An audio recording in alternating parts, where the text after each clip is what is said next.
મિત્રો, આપ જોઈ રહ્યા છો વડોદરા 24 અવર્સ ન્યૂઝ. હવે જોઈએ અગત્યના સમાચાર. વડોદરા નાગરિક સંઘ મંચ દ્વારા આંતરરાષ્ટ્રીય માનવ અધિકાર દિવસ નિમિત્તે પ્રોગ્રામ યોજાયો. આંતરરાષ્ટ્રીય માનવ અધિકાર દિવસના દિવસે આજરોજ વડોદરાના નાગરિક સંઘર્ષ મંચ centre for protection of democratic rights and secularism એક નાનો કાર્યક્રમ ગીતનો બાળકોએ રજૂ કર્યું. સાથે બેનરો સાથે જે અત્યાચાર થાય છે મહિલાઓ પર, બેનરો પર માહિતી દર્શાવવામાં આવી.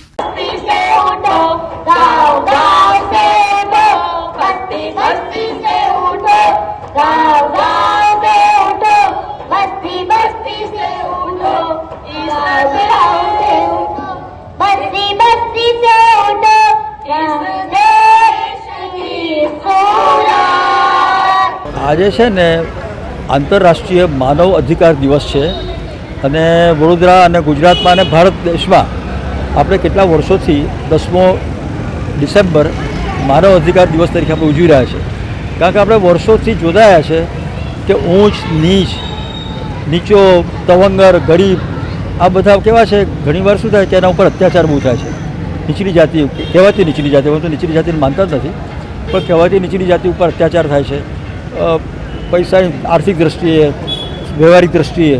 તો અમે એવું ઈચ્છીએ છીએ કે વિશ્વનો દરેક નાગરિક એક માનભેર, સ્વાનભેર જીવન જીવે અને ઉચ્ચ સ્તર મસ્તક ઊંચું રાખીને જીવે.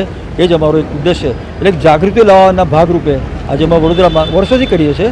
આજે 10મી ડિસેમ્બર અમે એ રીતે મનાવી રહ્યા છીએ.